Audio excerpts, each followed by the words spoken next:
Te présenter? Oui, volontiers. Donc, Ok. moi, je m'appelle Audrey, Dermatodrey sur les réseaux sociaux. Je suis médecin dermatologue. Je travaille dans le sud de la France. Et en plus de mes consultations, de mon activité médicale normale, je réalise des vidéos d'information médicale à destination du grand public, des patients, sur YouTube, sur la chaîne qui s'appelle Dermatodrey. Voilà. Oui. Oui, il y a plein de vidéos super intéressantes d'ailleurs sur des points qui reviennent souvent en question sur l'eczéma. T'en as fait une. Donc n'hésitez pas à aller Ouais, voir ta hier chaîne. soir Je suis sur sûre l'eczéma que atopique. Ouais. ouais, vous trouverez plein de réponses à des questions qui vous Il y a un taraudent. thème différent chaque semaine, en fait. Les vidéos, c'est chaque dimanche soir à 19h. Il y a un thème différent. Donc, voilà, les gens peuvent s'abonner et puis soit acquérir de la culture en général en Dermatologie. dermatologie, soit, voilà, on se pose tous des questions. Je vois que les patients me posent toujours plein de questions lors des consultations. Donc, ça permet de répondre aussi voilà, à des interrogations, à des angoisses qu'on a parfois chez soi dimanche soir. Donc, ça sert à ça aussi. Et donc du coup, l'idée, c'était aujourd'hui de parler de la peau, donc toutes les questions qu'on se pose sur qu'est-ce que la peau, comment elle cicatrise, à quoi sont dus les points noirs, les kystes. Enfin, je vous avais donc proposé de poser des questions en sondage et sur le post la semaine dernière, on a reçu énormément de questions, même en message privé. Donc bon, bien sûr, on va pas pouvoir répondre à tout. On refera Tout peut-être traité. des lives plus tard, mais là, on a fait une sélection, on a travaillé ce week-end, on a essayé de définir les questions les plus importantes. Donc, ils vont surtout concerner le soin de la peau et la cicatrisation, parce que c'était ça qui revenait le plus. Donc, bon, je me présente rapidement et après on commence le live. S'il y a des personnes qui viennent de ta chaîne Instagram et qui me connaissent pas. Donc, je m'appelle Camille, j'ai bientôt 30 ans et j'ai été atteinte pendant 15 ans de dermatillomanie, donc qui est un trouble anxieux qui concerne la peau et qui consiste à se gratter, triturer, percer la peau, que ce soit sur le visage ou sur le corps de manière obsessionnelle. Et voilà, c'est un trouble qui est très peu connu, dont j'ai réussi à me sortir, et c'est pour ça que j'ai créé ce projet possible pour en parler et pour pouvoir aussi aider les personnes atteintes qui sont souvent assez démunies face à ça. Donc, je suis en train d'écrire mon livre qui sortira en novembre et qui, j'espère, vous aidera.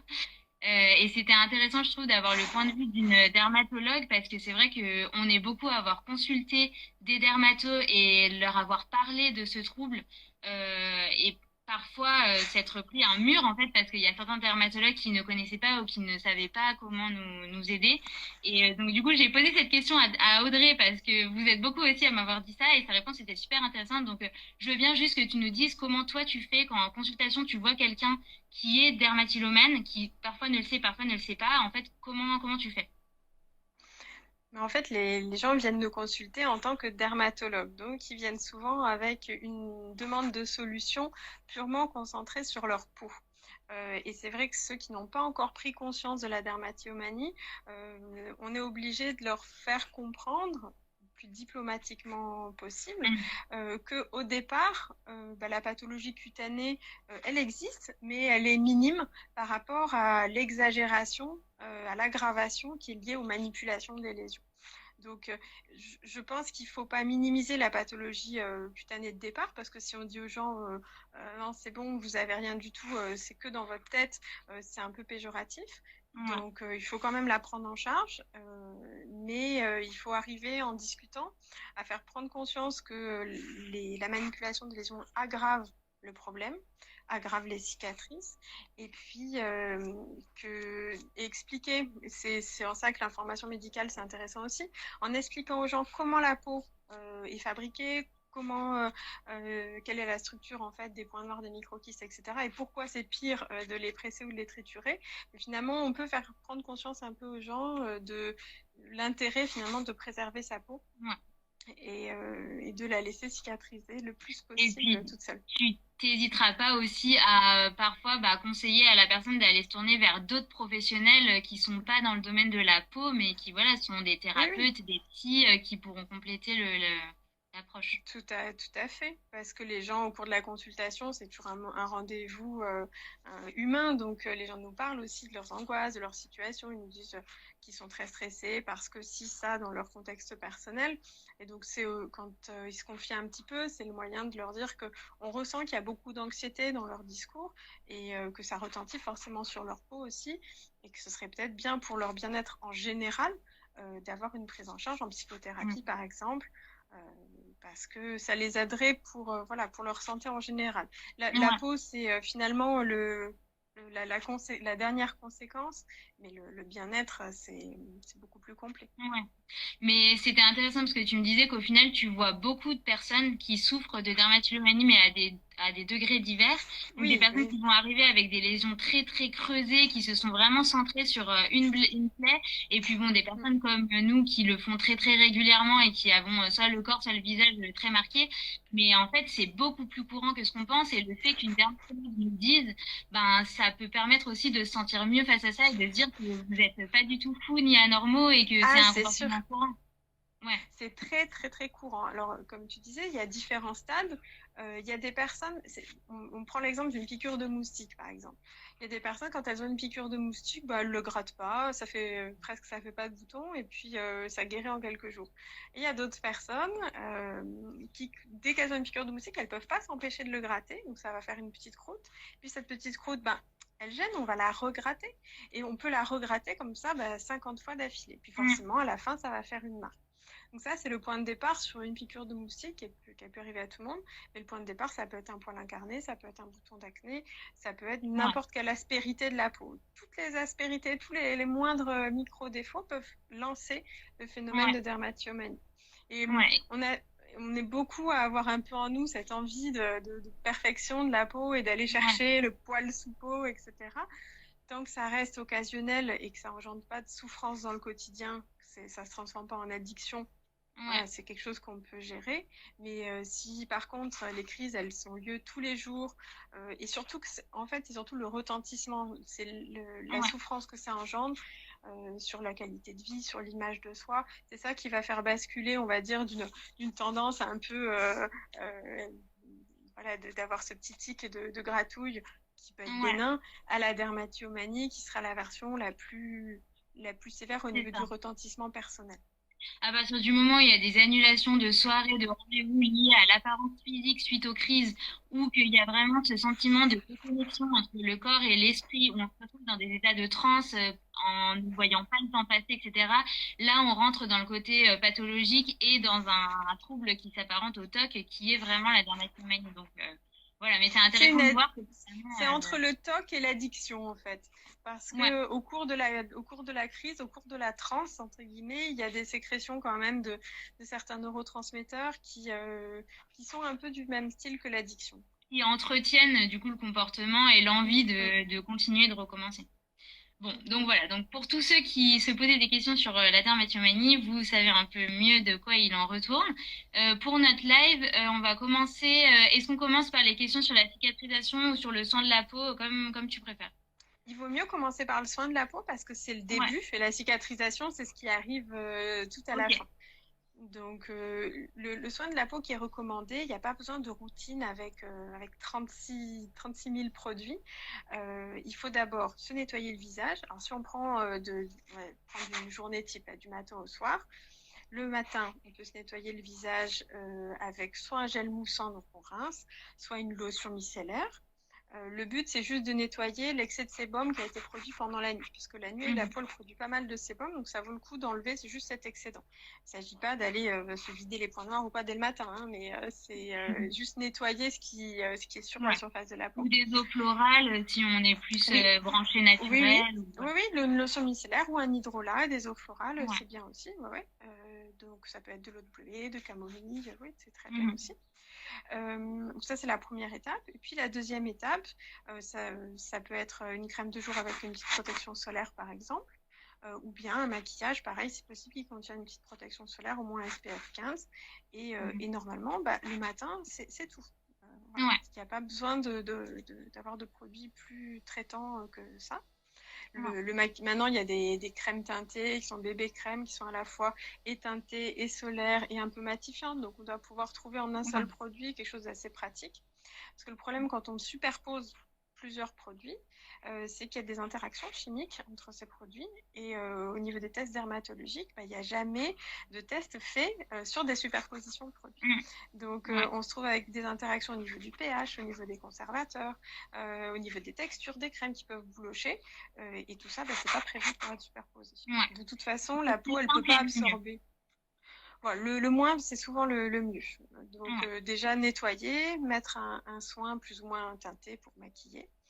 Et puis après, le mieux, c'est de se laver, de se doucher, donc de se laver bien le visage le soir pour démaquiller, d'abord pour démaquiller. Donc ça, on se démaquille toujours mieux avec un produit moussant qu'avec des cotons. Parce que se démaquiller complètement avec des cotons, il faut, si on a utilisé un produit teinté pour le visage, il en faut beaucoup. J'aime bien le double nettoyage avec une huile qui va vraiment agripper les impuretés, la pollution, etc., qui sera du coup adaptée à notre type de peau. Donc soit une gel si on a la peau grasse ou imperfection, ou la jojoba qui est universelle, ou amande douce, etc.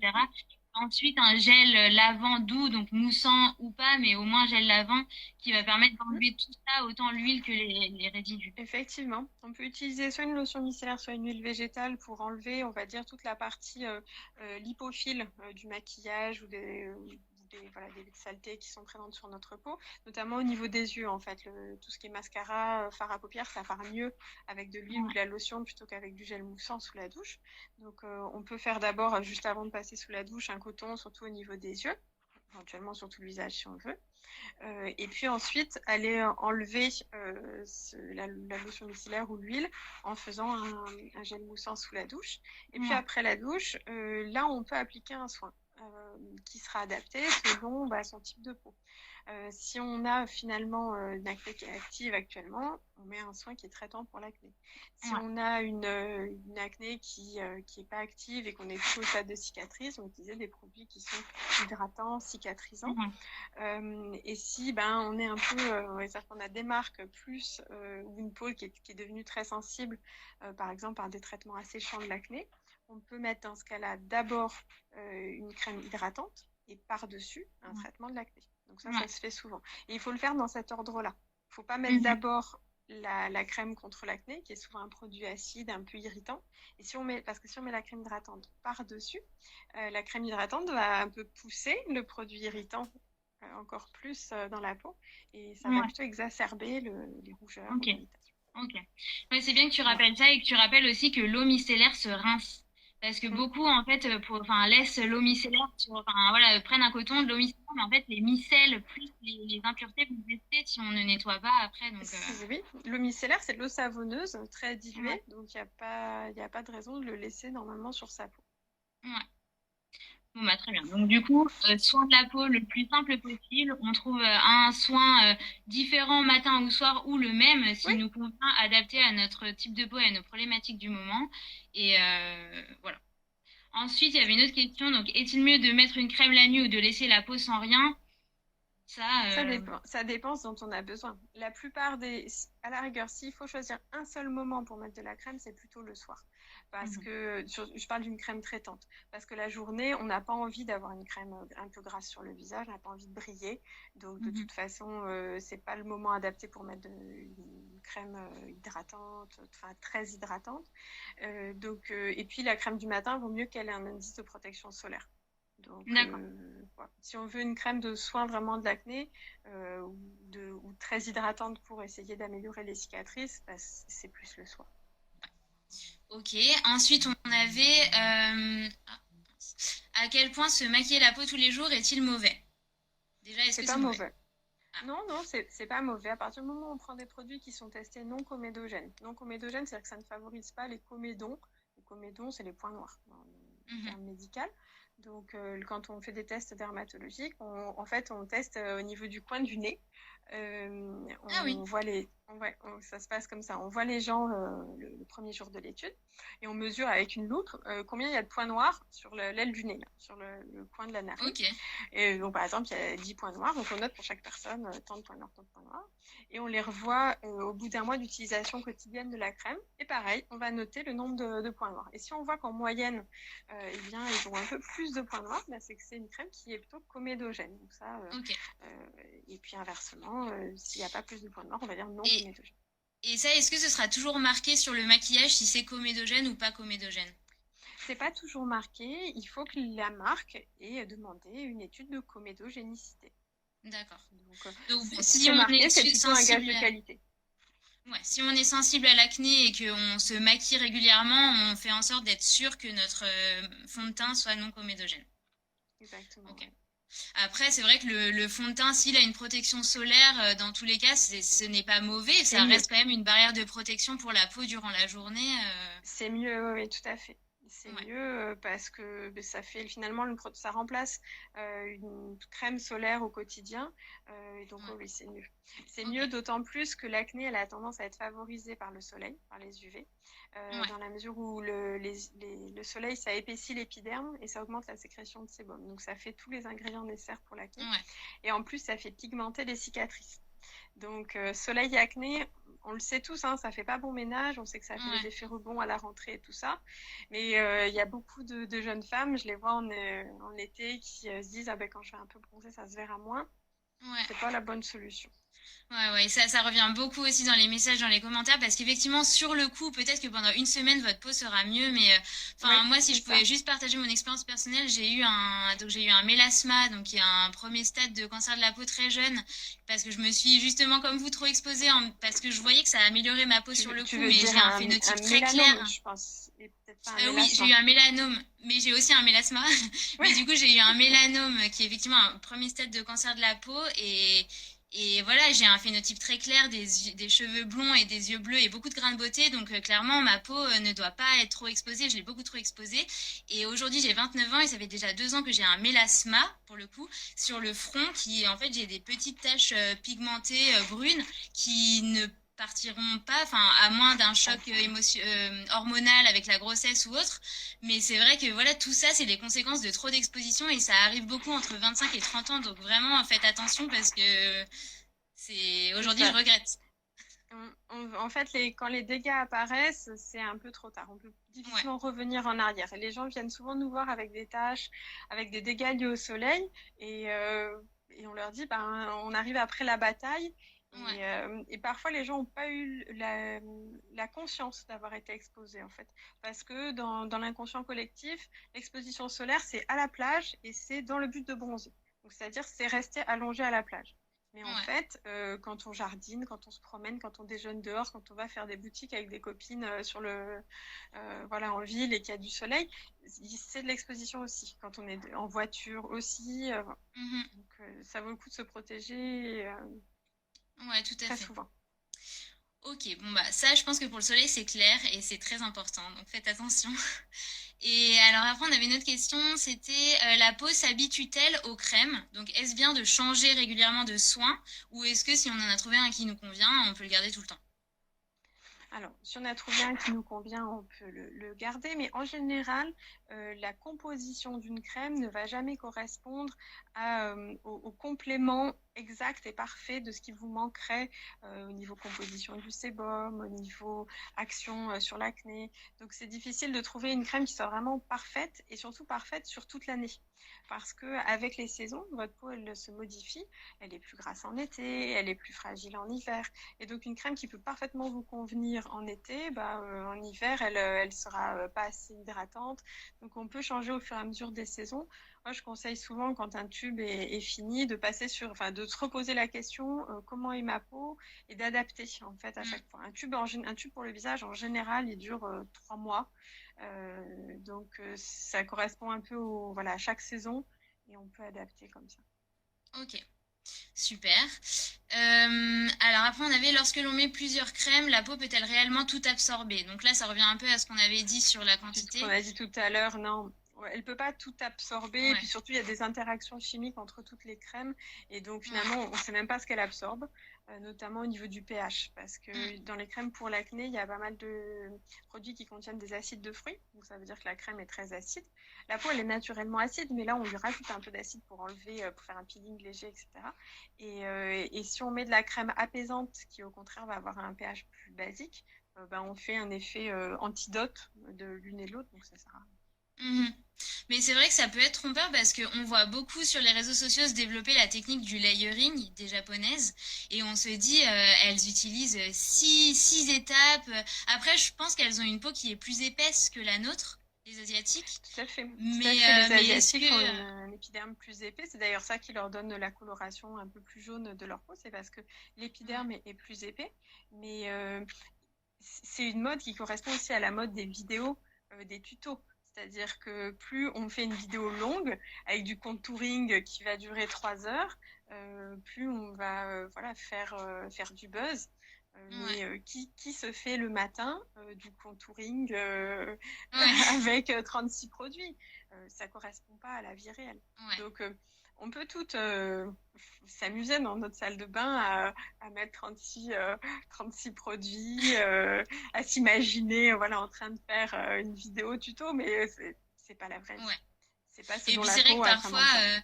il suffit de regarder autour de nous rien que les garçons qui mettent jamais de crème et qui ont une peau qui est top. Bon, bien sûr, elle est peut-être plus épaisse que la nôtre, mais il n'empêche qu'en fait, si on réfléchit bien, parfois c'est rassurant de se dire, ah, mais j'utilise une crème hydratante, une crème cicatrisante, une crème purifiante parce que on croit en fait à ses bénéfices et on a envie Mm, de les avoir pour nous.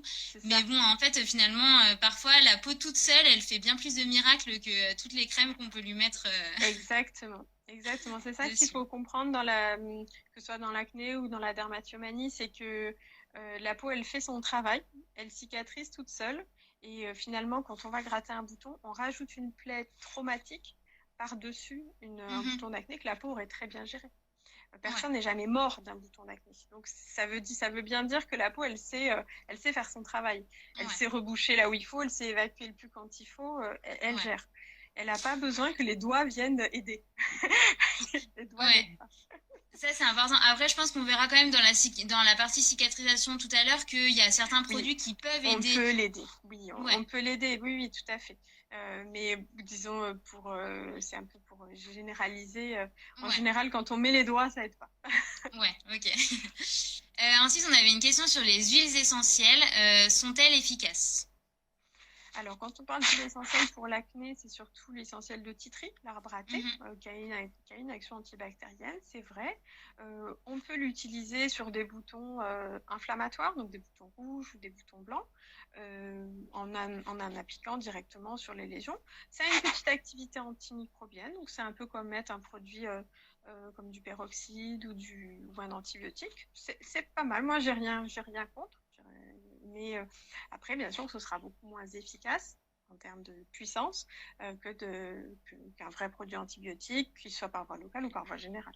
Quand on prend en Ouais, comprimé, c'est sûr que c'est un autre niveau. Mais ouais, bon, ouais. si on a besoin, si on se dit, oh là là, j'ai un bouton qui commence à pousser, je préfère que les gens mettent ça plutôt qu'un produit, éventuellement un produit cosmétique, stop Ouais. bouton, qui est pas, qui Ouais. sera pas très Par contre, les efficace. huiles essentielles, c'est vrai qu'il faut vraiment les manier avec précaution. Enfin, je pense que déjà pour les femmes enceintes, c'est C'est proscrit. Et contre-indiqué. puis, Donc, c'est contre-indiqué pour la grossesse, c'est contre-indiqué. Normalement, il ne faut pas s'en mettre trop près des narines, de muqueuse. la bouche et des yeux. De toute façon, on s'en rend compte hein, quand on a le flacon sous le nez, les vapeurs sont assez fortes. Ouais. L'avantage du tea tree, c'est que c'est pas photosensibilisant et c'est pas une huile qui est irritante. C'est-à-dire qu'on peut s'en mettre pur sur la peau. Si c'est une huile de bonne qualité, ça va pas Mhm. irriter la peau. Par Ouais. contre, il y a beaucoup d'huiles essentielles qui sont irritantes. Et ça, Ouais. c'est une chose. Et puis, voilà, il faut aussi en attendre l'efficacité proportionnelle à l'efficacité réelle du produit, quoi. Oui, Ça va pas guérir une acné très sévère. mais quand même, faut faire attention de pas en mettre sur un coton et de le mettre un peu partout. Enfin, ça reste quand Ah même non, très c'est localisé et c'est pas à très mettre sur fort. tout le visage, c'est à Ouais, mettre sur un bouton rouge ouais, ouais, ouais. et pas, on s'en fait pas un masque, surtout pas. Non, non, Mhm. on applique voilà, avec un coton-tige ou avec le doigt sur un, deux. 3 boutons max. Mais de toute façon, Ouais, si on en met trop, les vapeurs vont rapidement monter aux yeux. Ça va être très, très désagréable. ouais, clairement. Ensuite, est-ce qu'on parle avant de parler de la cicatrisation, on peut peut-être parler de deux types d'imperfections qui intriguent beaucoup, surtout les personnes dermatillomènes, c'est les microkystes et les points noirs. Et les points noirs. Donc, ouais. Est-ce qu'on peut rappeler bien à quoi sont dus les microkystes? Qu'est-ce que c'est? Alors, les microkystes et les points noirs, ils vont un peu ensemble. Ce sont les lésions qu'on appelle rétentionnelles de l'acné. Si on imagine l'architecture d'un point noir ou d'un microkyste, il faut imaginer le pore de la peau, donc le petit trou là, qu'il y a sur la peau. En fait, à l'intérieur, il y a toujours un petit poil de duvet. Donc, il a sa racine. Et accroché à la racine du poil, il y a la glande sébacée, donc comme une poche avec de la graisse dedans. Et normalement, la graisse qui est à l'intérieur, le sébum, il est produit chaque jour et donc il sort par le trou et il se répartit sur la surface de la peau. Ça, c'est quand la peau, elle fonctionne bien. Quand elle fonctionne moins bien, et par exemple que la glande, elle se met à fabriquer, elle fabrique énormément, la glande peut remplacer finalement toute la structure avec cette petite racine et la petite glande à côté. Et donc, on se trouve avec une énorme glande. Si le trou reste ouvert au-dessus, finalement, ce qu'on va voir par-dessus, c'est le sébum, la graisse de la peau et un peu de peau morte légèrement. Et donc, c'est ça qui fait le point noir. Donc, quand on voit du noir dessus, c'est pas de la saleté, c'est le sébum lui-même qui est oxydé à l'air. C'est-à-dire, comme le beurre, quand on le laisse dehors, il devient jaune plus foncé. Le sébum et la kératine, la peau morte, ça devient marron, presque noir. Ouais. Donc ça, c'est un point noir. C'est finalement une glande qui est un peu plus grosse en dessous. Et c'est pour ça que quand on presse sur la peau, on arrive souvent à faire sortir le contenu. Mais la paroi de la glande, elle reste toujours là. Donc 2 jours après, hop, elle a tout refabriqué et on est au bon point. Un microkyste, c'est un peu la même chose. C'est comme un point noir, mais sauf qu'au lieu que le trou au-dessus soit ouvert, l'épiderme, la couche superficielle de la peau, elle a fabriqué plus de peau morte et elle a bouché complètement l'orifice de la glande. Et donc, on se trouve avec la glande en dessous qui fait sa petite poche, mais elle est bouchée au-dessus. Il y a l'épiderme qui est entier par-dessus. Donc, elle a plus ce petit trou pour faire sortir le sébum. Donc, elle continue à fabriquer chaque jour un peu plus de sébum et ce microkyste peut devenir un vrai kyste éventuel. Et les boutons rouges ou inflammatoires, juste pour info, c'est quand c'est point noir ou c'est microkystes, il y a quelques bactéries de la peau qui arrivent à rentrer dedans et elles aiment beaucoup se développer à l'intérieur des glandes qui fabriquent le sébum. Donc, le petit abcès commence comme ça. Donc, les microkystes. Oui, qu'est-ce qui explique que du coup la peau va moins bien fonctionner et va plus réussir à faire pile le bon volume de sébum qui va se répartir Il y a plein de facteurs favorisants. Il y a déjà toutes les causes qui vont augmenter la sécrétion de sébum. Ça peut être le tabac, ça peut être des causes hormonales, ça peut être des produits comédogènes. Si on s'applique de l'huile de germe de blé tous les jours sur la tête, ça a tendance à augmenter la sécrétion de sébum. Donc, ça peut être des produits éventuellement toxiques ou polluants qui peuvent favoriser la sécrétion de sébum. À une époque, il y avait eu des intoxications avec les dioxines. Il y avait eu des usines qui avaient relargué beaucoup de dioxines dans des rivières. Les gens étaient couverts d'acné après, parce que les dioxines, ça fait partie des polluants qui sont éliminés par la peau. Donc la peau, elle sert, la sécrétion de sébum, elle sert aussi à sortir du corps des produits toxiques. Donc si on a des toxines comme celle du tabac, le corps se sert du sébum pour le sortir du corps. Donc la glande, elle va produire plus. Donc déjà, tout ce qui favorise la sécrétion de sébum, ça favorise l'acné. Et ce qui épaissit l'épiderme, ça favorise l'acné aussi. Le tabac revient, le soleil revient, et il y a plein de situations ou de types de peau personnelles qui s'épaississent et qui ont tendance à favoriser l'acné.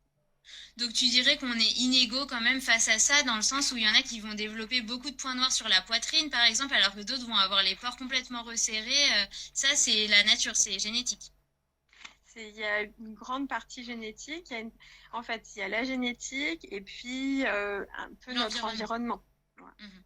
C'est difficile de dire en général, c'est 50% génétique ou 50%. Ouais. Et du coup, quelle est la bonne attitude à adopter face aux points noirs? Est-ce que si on ne les déloge pas, ils vont partir d'eux-mêmes? Ou est-ce qu'il y a toujours besoin d'une attitude mécanique pour les faire partir? Ou est-ce qu'il faut les laisser? Alors, on peut les laisser. Ils finissent souvent par partir eux-mêmes, mais si on les laisse, c'est vrai que si on les laisse très longtemps, il peut rester le trou, l'orifice du point noir qui reste visible après, c'est comme une forme de cicatrice. Donc, moi, ce que je recommande plutôt, c'est de faire un nettoyage de peau. Si on a, admettons qu'on a beaucoup de points noirs, voire que ça arrive parfois. Tu parlais du décolleté tout à l'heure. J'ai eu une patiente il y a quelques semaines, avant le confinement, qui avait tout d'un coup, parce qu'elle avait mis des produits un peu particuliers, plein de points noirs sur le décolleté. Donc là, on a beau prescrire tous les traitements de peeling, etc. possibles, ça ne va pas partir tout seul. Il vaut mieux faire un nettoyage de peau bien professionnel et puis ensuite prescrire un traitement contre... Ah, je t'entends plus. Oui, pardon. Et ensuite prescrire un traitement contre l'acné. D'accord. Donc, mais Et nettoyage de partir peau, d'une peau ça un se peu fait en plus jeune. institut? Alors, on peut le faire soi-même, on peut le faire en institut, on peut le faire avec un dermatologue. L'important, c'est de ne pas traumatiser la peau. Donc, d'arriver à sortir les points noirs sans mettre des coups d'ongles à côté, sans faire éclater en fait la poche qui est à l'intérieur. Donc, quand on le fait dermatologiquement, on utilise une petite aiguille ou une petite lame pour ouvrir un peu plus le petit chapeau qu'il y a par-dessus, des outils pour les sortir. Le but étant de traumatiser la peau le moins possible pour pas que ça laisse parce que si on gratte par-dessus un point noir pour l'arracher, on va faire une grosse plaie traumatique par-dessus. Et la peau, elle aura qu'une envie, c'est vite se refermer pour pas qu'il y ait de microbes qui rentrent. Et donc finalement, elle ne laissera pas le temps au point noir ou au kyste en dessous de cicatriser. Il va se trouver enfermé sous cette couche de peau. Et après, il va refabriquer un gros kyste. Et on se trouve en plus avec une peau qui est cicatricielle par-dessus, qui est plus épaisse. Donc c'est le meilleur moyen de fabriquer des kystes de plus en plus profonds au fur et à mesure qu'on les gratte. D'accord. Donc le meilleur moyen, c'est pour prendre soin de sa peau quand on a beaucoup de points noirs, c'est commencer par un bon nettoyage de peau et ensuite mettre des produits aux acides de fruits ou des produits à la vitamine A acide pour désépaissir l'épiderme et faire qu'il ne se reconstitue pas. Et je fais juste une petite note par rapport au nettoyage de peau parce que je sais que moi souvent en tant que dermatillomane c'était une pensée irrationnelle où en fait quand j'étais en crise je me disais ah mais c'est comme quand si je me faisais un nettoyage de peau en fait c'est pour mon bien je suis en train de tout enlever c'est bien et je sais vraiment enfin voilà je pense que j'étais pas la seule à me dire ça donc retenez bien que voilà c'est fait de manière professionnelle et très minutieuse et très respectueuse des membranes cellulaires etc. Mais en général, comme on le fait nous, c'est pas vraiment le nettoyage de peau Non, dermatologique. si on Donc finit dans ces avec des cas-là, rougeurs et tout, c'est pas bon aussi. ouais. Et est-ce que tu dirais que des pores dilatés peuvent se resserrer ou est-ce que c'est souvent bon, c'est pas possible? Foutu. Sur les pores dilatés, ce qu'on peut faire, c'est en fait désépaissir l'épiderme. Parce qu'un pore dilaté, il a souvent en fait une forme un peu triangulaire comme ça. Et donc, si on est sur cette épaisseur-là d'épiderme, on va trouver un pore en haut qui est très large. Alors que si on réduit l'épaisseur de l'épiderme, et bien finalement la partie restante, elle a un diamètre plus petit. Donc les soins lissants, ils contiennent presque tous des acides de fruits ou du rétinaldéhyde, c'est-à-dire la vitamine A, dont le but est de désépaissir l'épiderme. En fait, l'effet astringent qu'on peut avoir, un peu de contraction de la peau, ça c'est un effet qui est temporaire. Et c'est pas resserrer les pores, je pense que c'est un terme un peu inadapté. Ouais, marketing. Ok, je pense que sur ces questions-là, c'est pas mal. Peut-être rappeler juste un tout petit détail dont on avait parlé en message privé, c'était qu'est-ce qui se passe vraiment en fait quand on perce un bouton, pour vraiment bien comprendre le processus de surinflammation en fait dont on n'a pas forcément conscience. Alors le pire, c'est le bouton inflammatoire rouge. C'est celui qu'il faut jamais toucher en fait, parce qu'il n'a pas de contenu dedans. On voit une petite bosse rouge, on se dit ah il me fait mal, je vais appuyer dessus et je vais donc sortir le pus ou quoi qu'il y aurait dedans. Et en fait, sur les boutons rouges nodulaires, il n'y a pas de contenu. Et donc finalement, quand on appuie, on fait que pousser vers l'intérieur toute cette inflammation microbienne, donc cette infection, et on aggrave encore l'infection. Et en plus, si on appuie avec les ongles, etc., on crée une plaie de l'épiderme par-dessus. Et donc c'est ça que je vous expliquais tout à l'heure, c'est que s'il y a une plaie de l'épiderme, la peau, elle va faire comme priorité de reboucher l'épiderme et elle va enfermer encore plus l'infection qui était à l'intérieur. Donc, c'est le type de bouton qu'il ne faut jamais toucher, c'est les nodules rouges. Ça, c'est le pire. Voilà. Et les boutons blancs. Et les boutons blancs, qu'est-ce qui se passe? Les boutons blancs, s'il y a vraiment un vrai bouton très blanc, comme on peut voir parfois sur des ados et surtout les garçons qui se fichent un peu de leur acné, qui ont vraiment des très gros boutons blancs. Ceux-là, en fait, ce qu'il faut faire pour les enlever proprement, c'est avec une petite aiguille, juste percer ou soulever le petit clapet qui permet que le pus sorte. Ça, c'est le mieux à faire. Et puis après, on désinfecte et puis on laisse De toute façon, s'il y a un bouton très blanc qui est mûr, ça veut dire que la peau, elle va l'éliminer. Donc, on peut l'aider en mettant, avec une petite aiguille, en soulevant ce petit clapet. Ça permet Et on peut presser un petit peu. Je dis pas de presser en appuyant vraiment dessus, mais presser un petit peu pour que ça sorte plus facilement. On met un peu de désinfectant et c'est très bien. Si par contre, on appuie sur un bouton blanc qui est pas mûr, on est en fait dans la situation du bouton rouge. Et donc, on appuie encore plus, on fait éclater la poche de la glande sébacée qui était infectée au départ. Et là, on aggrave les choses. Ok, bon. C'est toujours bien à garder en tête. Même si parfois, quand on est en crise, c'est assez dur à remobiliser, bien sûr. C'est irrationnel. Ouais.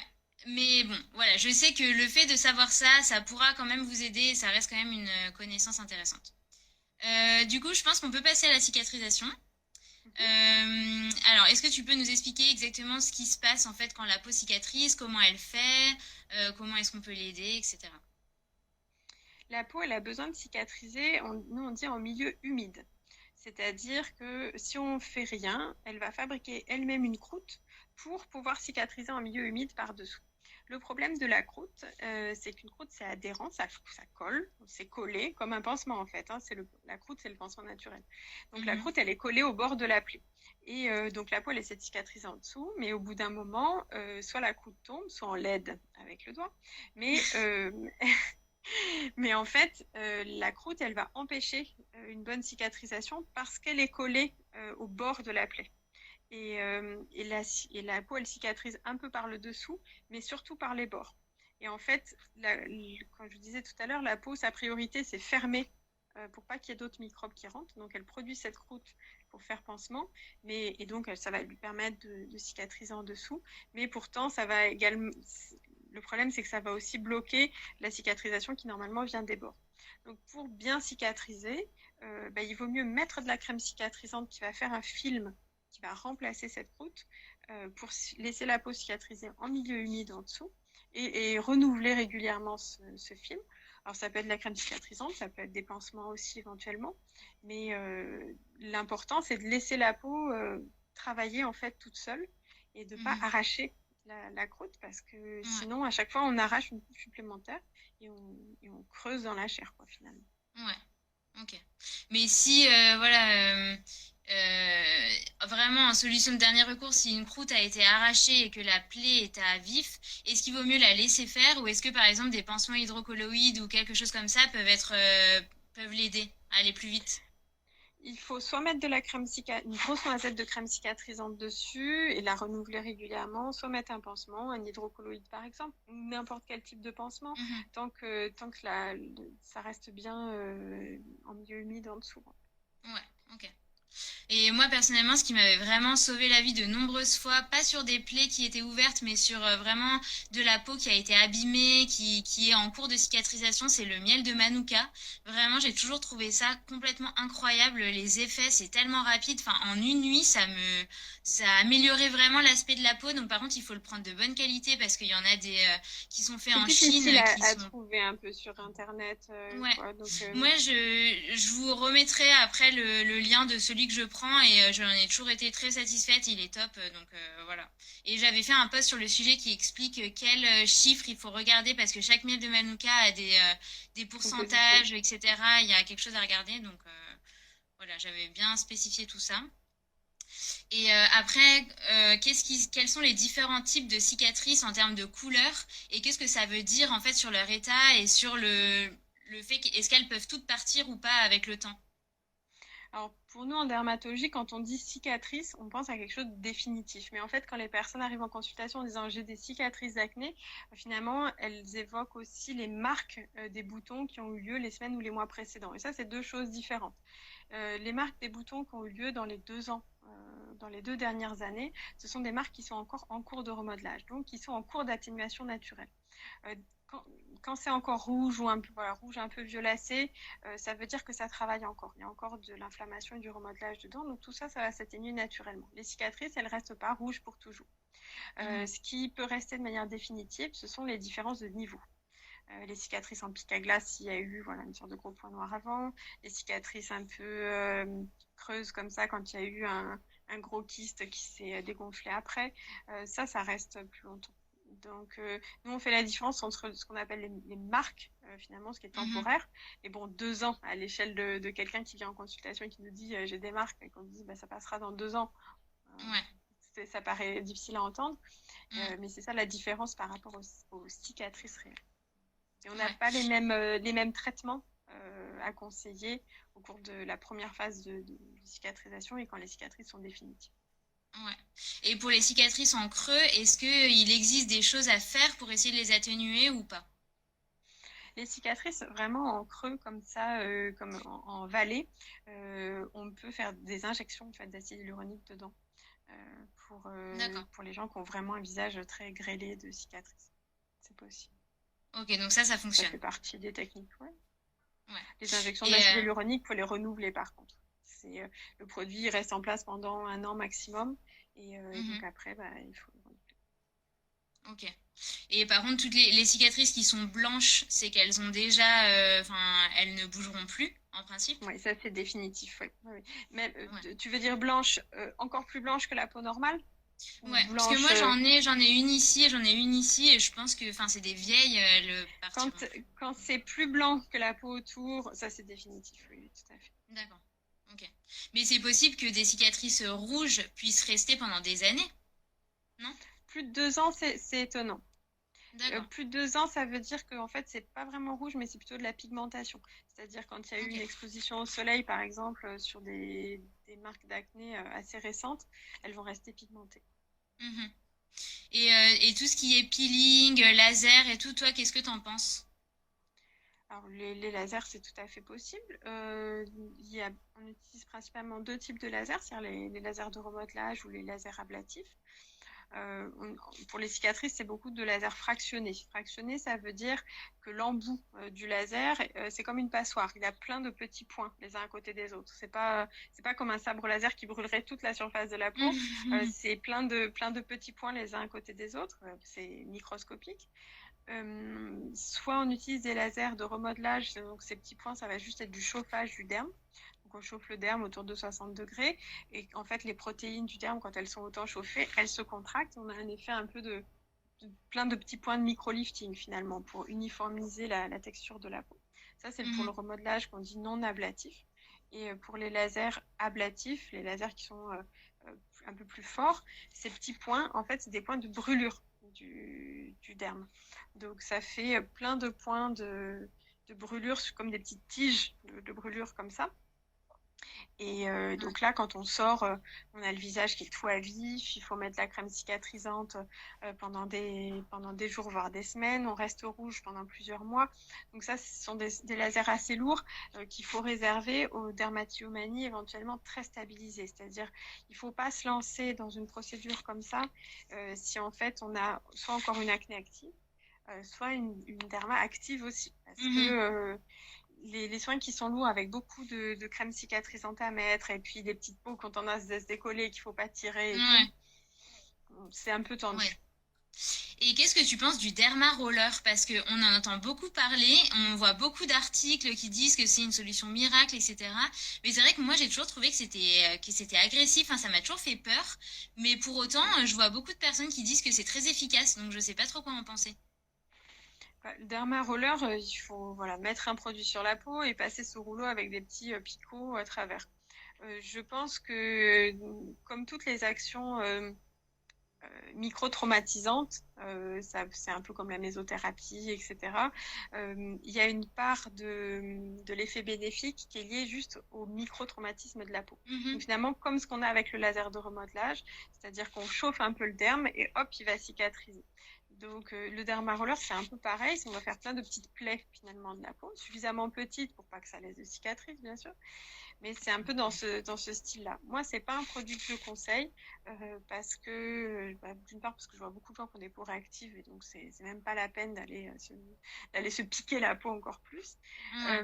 Et pour les gens qui ont une peau qui est pas réactive et donc plutôt un épiderme épais, je vais préférer plutôt des solutions de micro-peeling en fait au quotidien plutôt que d'aller se mettre ce truc avec des picots.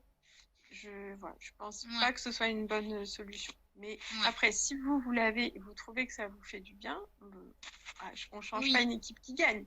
Ouais, C'est c'est ça. pas. Mais c'est vrai que ça pose toujours une question de savoir si la régénération de la peau est limitée ou pas. Parce que c'est vrai que cet effet de derma roller qui va du coup piquer et stimuler le collagène parce Mm, qu'il mm. va constamment forcer la peau à se renouveler, on pourrait se demander si à terme ça va accélérer le vieillissement ou si ça va endommager une sorte de capital de régénération. Certainement, certainement, parce que nos cellules, elles ont une capacité de multiplication qui n'est pas infinie, et donc plus on les fait travailler, plus elles se fatiguent, entre guillemets. Mm, À chaque multiplication cellulaire, on perd un petit peu de la chromatine, c'est-à-dire le bout des chromosomes se raccourcit, et mhm. donc il ne faut pas trop en abuser. Il ne faut pas se Ouais. faire des peelings ou du derma roller à fond parce qu'au final, on peut faire vieillir notre peau. Ouais. Et tu penses que les comportements de dermatillomanie faits sur de trop longues années peuvent aussi faire arriver plus vite le vieillissement cutané? Le vieillissement cutané, c'est quelque chose de très global.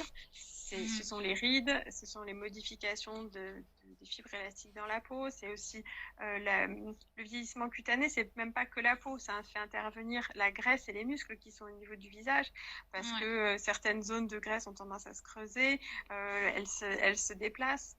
Donc la dermatillomanie, finalement, elle agit plus sur l'épiderme et le derme. Mhm. Euh, Elle le gêne, elle fait des cicatrices, elle va pas favoriser des rides particulièrement à un endroit, mais elle agit, ouais, on va dire qu'elle agit plus superficiellement que quand on parle du vieillissement cutané, c'est quelque chose qui agit à tous les étages de la peau. Ouais, ok. Elle va quand même un petit peu perturber sa Et capacité de la peau, elle régénération. aime pas du tout. La peau, elle aime pas Ouais, du tout se faire gratouiller, hein. ouais. Il faut le dire. Faut Et le dire, pour hein. toutes les tâches liées à des boutons qui ont été trop Manipulée. tripotés et que surtout avec le soleil qui a éventuellement fixé ces tâches-là, est-ce que la meilleure chose c'est quoi? Est-ce que c'est les acides de fruits qui peuvent petit à petit entre guillemets un peu ronger cette couche superficielle, certains lasers, enfin voilà, ça reste pareil que pour les cicatrices. Alors pour les taches pigmentées suite à des boutons, nous on appelle ça l'hyperpigmentation post-inflammatoire.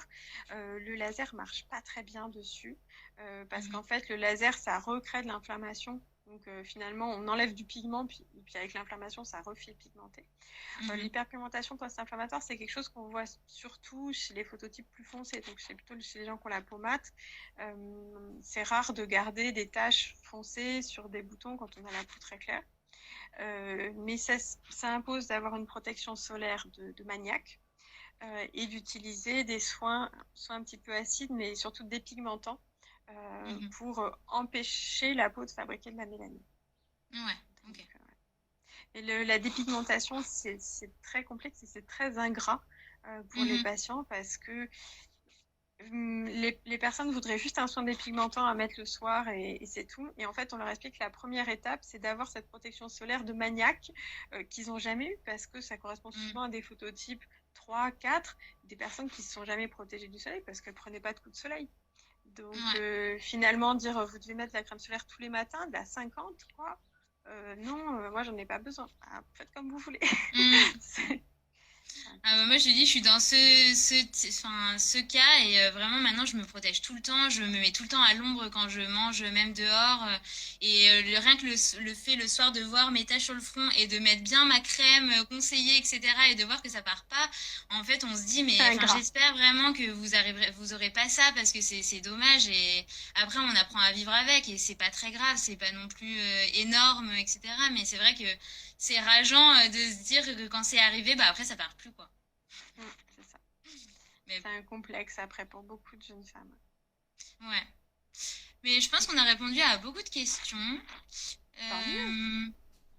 Je sais pas s'il y en avait d'autres. Je sais pas si vous, dans les commentaires, vous en auriez d'autres. On va pas, de toute façon, on l'avait bien dit qu'on ferait pas de cas personnalisés ni de pub sur des crèmes. On ne peut pas faire de téléconsultation par un live Instagram, c'est pas adapté. Et puis on ne peut pas, enfin moi en tant que médecin en tout cas, je ne peux pas donner de marque de crème précise à conseiller parce que ce serait de la publicité. Oui. Le but c'est de Il y avait Léa qui demandait si les patchs anti-points noirs, ça pouvait être bien ou pas vraiment. Les patchs qu'on colle et puis quand on décolle, les points noirs sont attachés. Si ça fonctionne sur vous, c'est pas mal. Mais c'est assez rare que ça fonctionne bien, en fait. Pour que ça fonctionne bien, il faut que l'orifice du pore il soit très ouvert. Et souvent, c'est pas le cas. C'est-à-dire qu'en fait, la glande, elle est à l'intérieur et son orifice, il est plus petit que la glande elle-même. Et donc, finalement, quand on arrache ce petit clapet qu'il y a par-dessus, il se passe rien. Donc, c'est très rare qu'il y ait cet effet satisfaisant avec les points noirs accrochés. Ouais, c'est ça. On a l'impression que ça va être ça avec la pub, mais en fait, non. Non. Mais donc, pour les personnes qui ont vraiment beaucoup de points noirs, le mieux, ça restera de se faire conseiller un soin, soit par son dermato, soit en institut. Voilà. Tout à fait, ouais. Ok. Bah, écoute, je pense que là, je repasse un peu les questions en... quelqu'un dit comment peut-on soigner une peau déshydratée? Bon, je pense que c'est pas soigner, mais qu'est-ce que tu en penses? C'est rare que la peau soit déshydratée. Déshydratée, ça voudrait dire qu'il y a une perte insensible en eau, c'est-à-dire que la peau elle laisse passer l'eau qui est à l'intérieur. À ce moment-là, normalement, toutes les crèmes hydratantes, vous créez un film gras à la place, et donc ça va enfermer l'eau à l'intérieur. Donc souvent, le terme de déshydraté, c'est plutôt un terme un peu cosmétique qui ne correspond pas à une vraie... un vrai problème de peau. C'est rare d'avoir une peau déshydratée au niveau du visage. Ouais. Après, on le sent. Enfin, c'est vrai que moi, j'ai une peau normale, mais je sens, enfin, j'ai toujours les joues qui tirent. Et du coup, c'est vrai que je réajuste hyper régulièrement mes soins pour vraiment tester le niveau d'hydratation qui me correspond parfaitement pour pas me faire briller, mais pour bien hydrater cette zone qui tire toujours plus que... On a toute la peau un petit peu mixte, hein, c'est-à-dire beaucoup plus grasse au niveau du nez et plus sèche au niveau des joues. Donc, tout ça, ça s'adapte en fonction des saisons. Et tu fais bien. Et puis, enfin, je trouve que c'est vraiment important de ne pas hésiter à se faire conseiller, notamment dans des magasins. Après, ça dépend si on aime bien les produits de pharmacie, d'aller en pharmacie. Moi, je sais que j'adore les produits naturels avec des compositions courtes et simples. Et du coup, je vais souvent dans des magasins bio, notamment à Paris, il y a Mademoiselle Bio. Je crois qu'il y en a dans d'autres villes de France, mais bon, après, dans d'autres villes, il y a des magasins spécialisés où vraiment les vendeuses sont hyper fortes et vont vraiment pouvoir regarder notre type de peau, nous conseiller une routine qui sera tout à fait adaptée. Donc, faut pas hésiter à faire ça. En fait, ça fait gagner tellement de temps plutôt que de tester par soi-même des choses.